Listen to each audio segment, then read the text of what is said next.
बिस्मिल्लाहिर्रहमानिर्रहीम। भाइयों और बहनों, आज का यह वीडियो किसी आम खबर पर नहीं है। यह उस मुद्दे पर है जिसने पूरे मुल्क में हलचल मचा दी है। आई लव मोहम्मद सल्लल्लाहु अलैहि वसल्लम विवाद। सोचिए, जब नाम मोहम्मदी सल्लल्लाहु अलैहि वसल्लम का जिक्र होता है तो हर मोमिन का दिल इश्क रसूल सल्लल्लाहु अलैहि वसल्लम से धड़क उठता है। लेकिन इस बार मामला कुछ अलग है और इस पर योगी सरकार का ऐसा बयान आया है जिसे सुनकर आपकी सोच हिल जाएगी। आखिर क्यों पूरी उम्मत मुस्लिमा की नजरें इस मसले पर टिकी हुई हैं और क्या इस बयान के बाद हालात और ज्यादा बदलने वाले हैं? जानने के लिए वीडियो को आखिर तक जरूर देखिए, क्योंकि इसमें छुपा है वह सच्चाई और हकीकत जो हर ईमान वाले के दिल को झकझोर देगी। इस्लाम, जैसा कि आप सभी जानते हैं, हाल ही में कानपुर में एक घटना ने उम्मत में टहलका मचा दिया। कुछ मुजाहिदीन रसूल ने जुलूस मिलाद के दौरान आई लव मोहम्मद सल्लल्लाहु अलैहि वसल्लम का अल्लामा फहराया। यह अल्लामा उनके नबी सल्लल्लाहु अलैहि वसल्लम के लिए गहरी इश्क रसूल और ईमान हकीकी का पैगाम था। लेकिन कुछ नफसानी लोग ने इस इजहार मोहब्बत को नापसंद किया और फरमान हुक्म के तहत उन्हें कैद फिलहाल में डाल दिया गया। इस वाक़े ने उम्मत मुस्लिमीन में नबी सल्लल्लाहु अलैहि वसल्लम के लिए मोहब्बत और ईमान को और प्रगाढ़ कर दिया। हर मुसलमान अब कह रहा है कि अगर उन्हें इश्क रसूल दिखाने के लिए सजा हुक्म भी भुगतनी पड़े तो वह खुशी खुशी कैद हुकूमत सहने को तैयार हैं। सलाखें और फितनात भी उनकी इश्क रसूल को रोक नहीं सकती, क्योंकि अल्लाह और रसूल सल्लल्लाहु अलैहि वसल्लम के लिए कुर्बानी हर मुसलमान का फर्ज हकीकी है। जुलूस मिलाद उन नबी के दौरान कानपुर की गलियों में हर तरफ नाते पाक और लब्बैक या रसूल अल्लाह सल्लल्लाहु अलैहि वसल्लम के नारे गूंज रहे थे। मुजाहिदीन रसूल ने मुख्य चौराहे पर बड़े अल्लामे पर लिखा आई लव मोहम्मद सल्लल्लाहु अलैहि वसल्लम, जो उनके इश्क रसूल और वफा हकीकी को दर्शा रहा था। यह वाक़या साबित करता है कि उम्मत मुस्लिमीन अपने नबी सल्लल्लाहु अलैहि वसल्लम के इश्क हकीकी में किसी भी हद तक जाने को तैयार हैं और उनकी इबादत और मोहब्बत केवल अल्लाह और रसूल सल्लल्लाहु अलैहि वसल्लम की खिदमत में है। कुछ मुजाहिदीन रसूल ने कानपुर में जुलूस मिलाद के दौरान आई लव मोहम्मद सल्लल्लाहु अलैहि वसल्लम का अल्लामा लगाया। कुछ नफसानी लोग ने इसे देखकर यह गलत फहमी पाल ली कि यह उनके महफिल त्योहार के रास्ते में रखा गया है। उन्होंने गजब नफ्स में आकर उस अल्लामे को फाड़ दिया और इस तरह फतना हुकूमत फैल गया। इस वाक़ये के बाद फौरी तौर पर सुलह हुकूमत के लिए हिफाजती फौज बुलाई गई, मगर हुकूमती अधिकारियों ने फिर 25 मुजाहिदीन रसूल पर हकीकी इश्क रसूल को ठेस पहुंचाने का आरोप लगाकर फरमान FIR जारी कर दिया। इससे उम्मत मुस्लिमीन में और भी गजब ईमान फैल गया। जगह जगह पर इश्क रसूल के नाम पर मोहब्बत हकीकी दिखाने वाले युवाओं ने मोहल्लों और गलियों में जुलूस इबादत निकालना शुरू किया। इस तरह कानपुर ही नहीं बल्कि बरेली से बुरहानपुर और कटिहार तक यह इश्क रसूल का पैगाम फैल गया। मुजाहिदीन रसूल ने शांति और इबादत हकीकी के साथ अल्लामा मोहब्बत को फहराया और हर जगह आई लव मोहम्मद सल्लल्लाहु अलैहि वसल्लम का अल्लामा लगाने लगे। इस हालात को देखकर उत्तर प्रदेश के मुख्यमंत्री योगी आदित्यनाथ को सामने आना पड़ा। उन्होंने बैठक हुकूमत में कहा कि किसी भी धर्म, उम्मत या इबादत गाह पर अपमानजनक टिप्पणी बर्दाश्त नहीं की जाएगी। जो लोग फितना हुकूमत फैलाएंगे उनके खिलाफ सख्त हुक्म लागू किया जाएगा। उन्होंने यह भी बताया कि उम्मत मुस्लिमीन और अन्य उम्मतों को आपसी इज्जत और मोहब्बत के साथ रहना होगा, मगर फितना, तोड़फोड़ या आगजनी बर्दाश्त नहीं की जाएगी। इस बयान से यह स्पष्ट हुआ कि हुकूमत उत्तर प्रदेश इश्क रसूल और मोहब्बत हकीकी को मान्यता देती है और फितना नफसानी के खिलाफ कड़ा रुख अपनाती है। इस्लामी उम्मत के अहल ईमान को सूचित किया गया कि फितना हुकूमत के खिलाफ सख्त हुक्म कार्रवाई तो लागू होगी, लेकिन इसके साथ साथ उम्मत मुस्लिमीन और अन्य उम्मतों के बीच इज्जत हकीकी और आपसी मोहब्बत की भी दुआ और अल्लामा की गई है। इसी सिलसिले में उत्तर प्रदेश के मुख्यमंत्री योगी आदित्यनाथ ने हुकूमती फौज की कार्रवाइयों को सही ठहराया और यह फरमान जारी किया कि फरमान हुकूमत के तहत जो भी कार्रवाई की गई वह शरीयत और हुकूमत के अनुसार बिल्कुल वाजिब है। इसके अलावा योगी आदित्यनाथ ने अपने आला हुकूमती अधिकारियों को सख्त हुक्म दिया कि सोशल मीडिया ए उम्मत पर 24 घंटे निगरानी ए हुकूमत रखी जाए। कोई भी शख्स इस इश्क ए रसूल के नाम पर अफवाह फैलाने या फितना ए नफ्स करने की कोशिश न करे। अगर कोई सोशल मीडिया ए उम्मत के जरिए गलत पोस्ट या अफवाह फैलाता हुआ पाया जाता है तो उस शख्स के खिलाफ सख्त हुक्म ए फौज लागू किया जाए। साथ ही योगी आदित्यनाथ ने यह भी फरमान न दिया कि आई लव मोहम्मद सल्लल्लाहु अलैहि वसल्लम के नाम पर यदि कोई भड़काऊ बयानबाजी या फितना ए नफ्स करता है तो उस शरारती तत्व के साथ जीरो टॉलरेंस की नीति अपनाई जाए। मगर दोस्तों, अब इन्हें कौन समझाए कि इश्क रसूल कभी छुपाया नहीं जा सकता।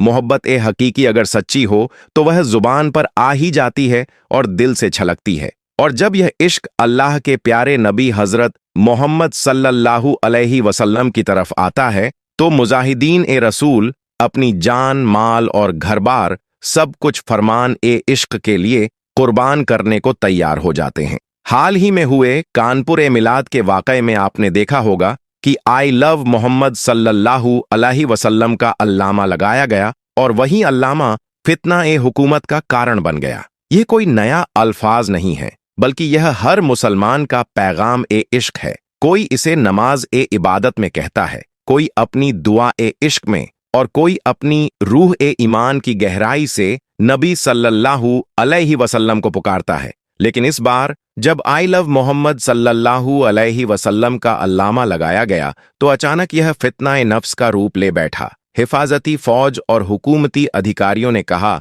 कि यह नया रिवाज ए उम्मत है और इसे करने से अन्य उम्मतों की भावनाओं को ठेस पहुंच सकती है और सांप्रदायिक इज्जत ए हकीकी भी बिगड़ सकती है। शुरू में मुजाहिदीन ए रसूल से कहा गया कि आई लव मोहम्मद का अल्लामा हटा दें, मगर जब उन्होंने नहीं हटाया तो हुकूमती फौज ने स्वयं अल्लामा और तंबू को उखाड़ दिया। इसके अलावा उत्तर प्रदेश पुलिस ने लगभग 25 मुजाहिदीन ए रसूल पर फरमान ए हुकूमत जारी किया। इनमें से 9 का नाम साफ लिखा गया और बाकी 15 को अज्ञात ए हकीकी बताकर कार्रवाई ए हुकूमत की गई। अब दोस्तों, आप जरा सोचिए कि यहाँ मामला सिर्फ इतना था कि कुछ लोग अपने प्यारे नबी सल्लल्लाहु अलैहि वसल्लम के लिए इश्क ए हकीकी का इजहार कर रहे थे। ऐसा वाकिया जो इरशाद ए इबादत का था, किसी भी तरह की हिंसा या इख्तिलाफ ए फैज का सबब न बना। न कोई मुखालफा हुआ, न कोई गज़ाब ए लफ्ज हुआ, न किसी पर गालिबाना कलाम किया गया।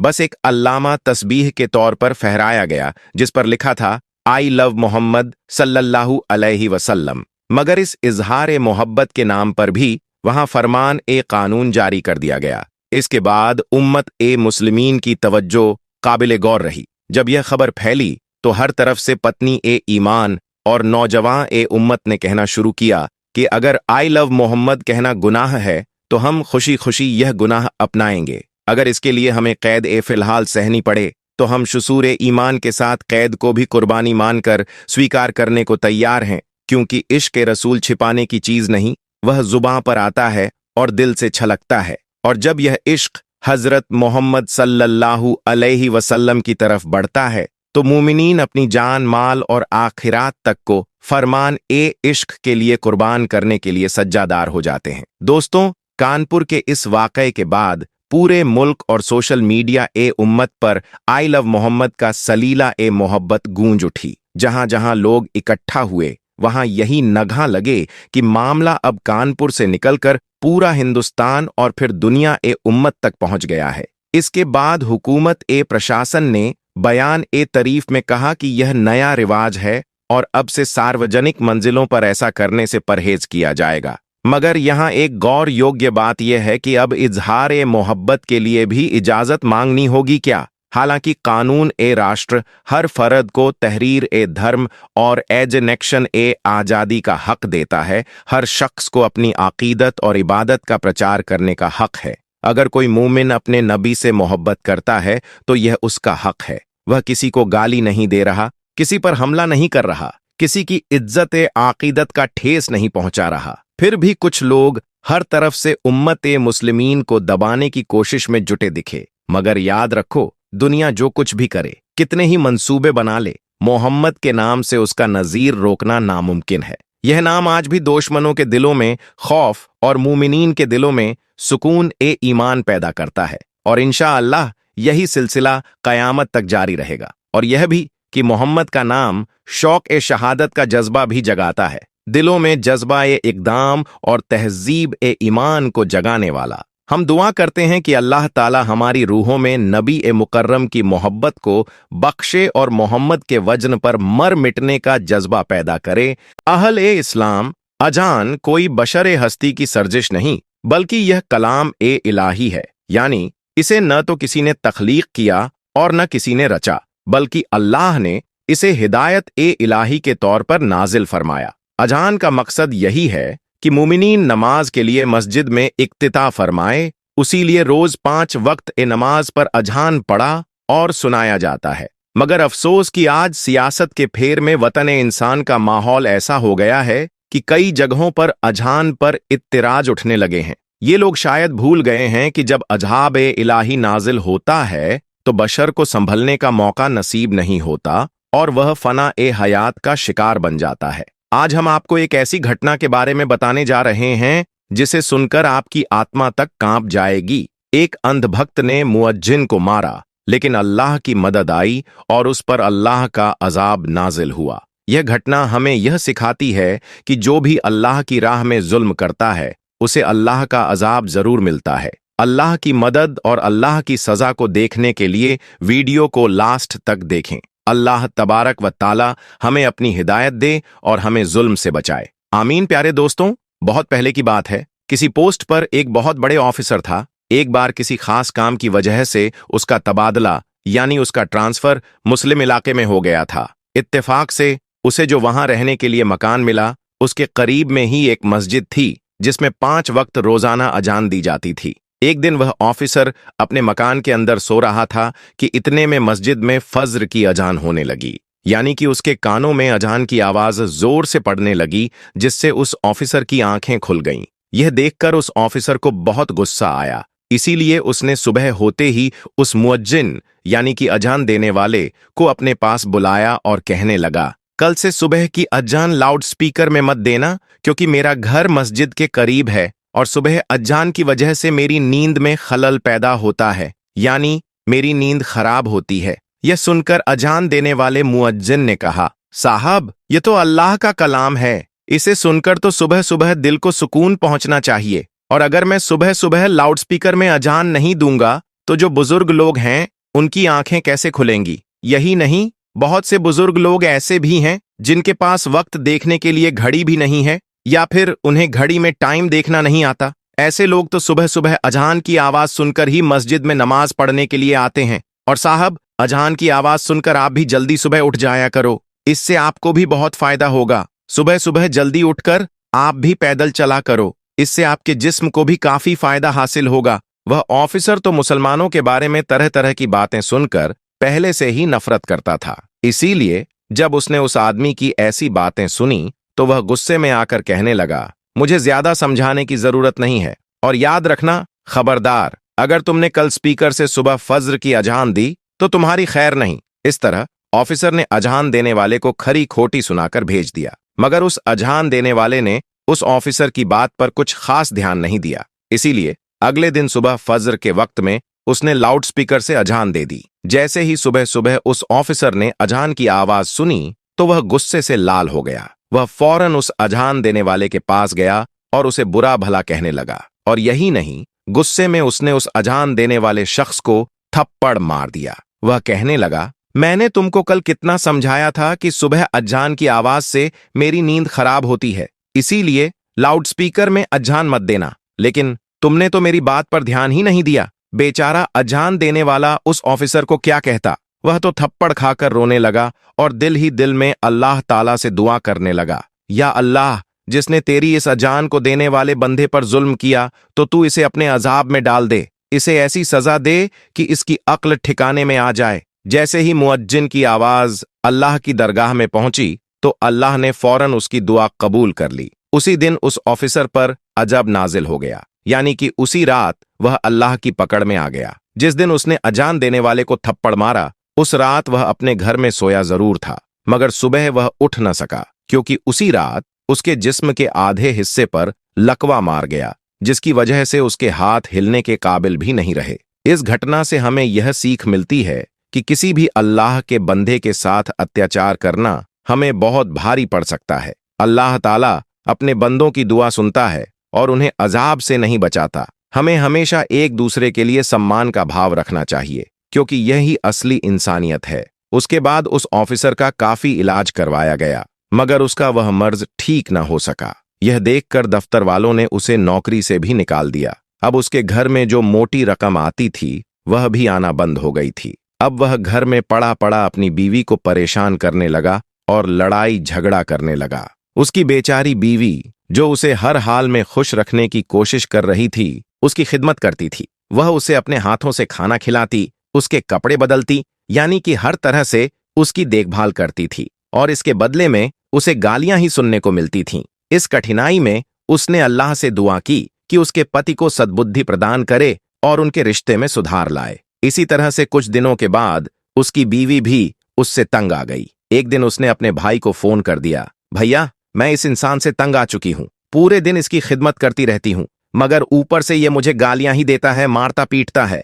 अब मैं यहां पर इसके साथ नहीं रह सकती हूं, इसलिए आप मुझे यहां से ले जाइए। यह सुनकर उसका भाई उसे फौरन लेने आ गया और फिर उस ऑफिसर की बीवी अपने मायके चली गई। इसी दौरान उस ऑफिसर के दूसरे हिस्से पर भी लकवा पड़ गया। अब उसके जिस्म का दूसरा हिस्सा भी काम करना बंद कर गया। अब उसकी दोनों टांगें सीने से जा लगी थीं। वह ऑफिसर अब एक जिंदा लाश बनकर रह गया था। न ही उसके हाथ हिल रहे थे और न ही उसके पैर काम कर रहे थे, और घर में न ही कोई उसकी देखभाल करने वाला था। यह देखकर एक दिन उस ऑफिसर का छोटा भाई उसके पास आया और उसे उठाकर अपने घर ले गया। अब वह न तो खुद उठ सकता था और न ही खुद के हाथों से खा पी सकता था। उसकी हालत देखकर भाई ने सोचा कि यह उसके लिए एक सबक है। इस स्थिति में उस ऑफिसर को अपनी जिंदगी में अल्लाह की रहमत और तौबा की जरूरत थी। उसे एहसास हुआ कि इस्लाम में पति पत्नी के रिश्ते को एक अटूट बंधन माना गया है और यह केवल प्यार और इज्जत पर आधारित होना चाहिए। अगर वह अपनी बीवी की खिदमत करता और उसे सम्मान देता तो शायद उसकी जिंदगी का यह कठिन दौर खत्म हो सकता था। अब कौन हर रोज बच्चों की तरह उसकी नजासत धोएगा? अब कौन इसके कपड़े बदलेगा? ऐसे कठिन हालात में एक दिन उसके भाई की बीवी भी उससे तंग आ गई और कहने लगी, मुझसे तो यह रोज रोज काम नहीं होगा। वह अल्लाह से दुआ करने लगी कि उसे इस स्थिति से निजात मिले और उसके पति को समझदारी दे। ऐसे ही करते करते एक दिन उस ऑफिसर ने किसी बात पर अपने ही भाई की बीवी से झगड़ा कर लिया। उसे कोई सख्त बात कह दी, क्योंकि उसकी जबान काबू में नहीं थी। इसलिए उसने अपने भाई की बीवी को गालियां सुना दी। उसकी गालियां सुनकर भाई की बीवी रोने लगी और अपने शौहर से कहने लगी, अब या तो इस घर में तुम्हारा भाई रहेगा या फिर मैं रहूंगी। यह सुनकर भाई ने सोचा कि इस बीमार भाई के चक्कर में मेरी जिंदगी बर्बाद हो जाएगी। इसलिए उसने अल्लाह से मदद मांगी और सोचने लगा कि इस मुश्किल समय में क्या करना चाहिए।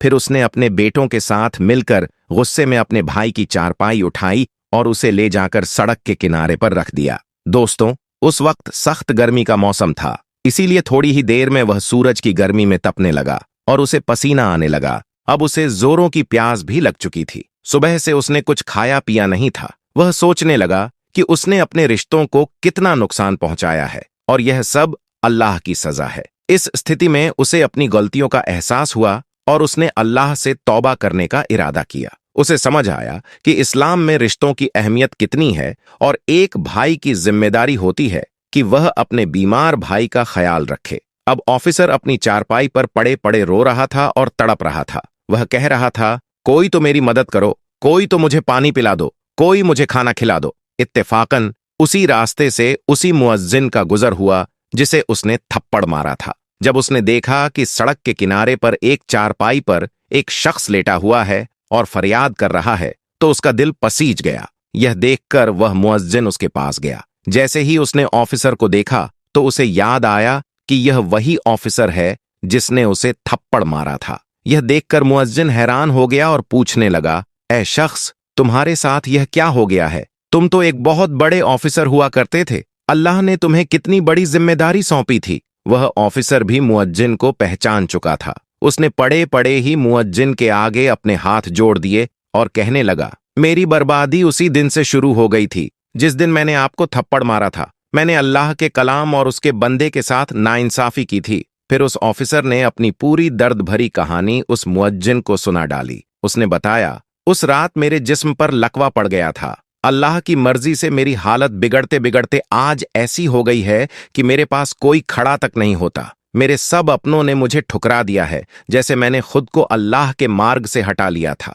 इतना कहते कहते वह ऑफिसर फूट फूट कर रोने लगा और उसकी आंखों में पछतावे के आंसू थे। उसने कहा, मैंने अपनी जिंदगी में कभी भी इस तरह की सजा का ख्याल नहीं किया था। क्या मैं अल्लाह से माफी मांगूं तो क्या वह मुझे माफ करेगा? उस मुअज्जिन ने उसे दिलासा देते हुए कहा, अल्लाह की रहमत असीम है। अगर तुम सच्चे दिल से तौबा करोगे तो अल्लाह तुम्हें जरूर माफ करेगा। हम सबको अपनी गलतियों से तौबा करनी चाहिए और अल्लाह की राह पर चलना चाहिए। उस ऑफिसर ने अपनी गलती का एहसास किया और अल्लाह की तरफ लौटने का फैसला किया। उसकी हालत देखकर मुअज्जिन को उस पर तरस आ गया। उसने उसे पानी पिलाया और उसके लिए खाना लाकर उसे अपने हाथों से खिलाया। फिर उसे अपने घर ले जाकर अच्छे ढंग से उसकी खिदमत की। मुअज्जिन ने कहा, तुमने अल्लाह की शान में गुस्ताखी की है, इसलिए तुम सच्चे दिल से तौबा करो और अल्लाह से माफी मांगो। यह सुनकर वह ऑफिसर सच्चे दिल से अल्लाह की बारगाह में रोते हुए माफी मांगता रहा और मुअज्जिन ने उसके हक में दुआ की।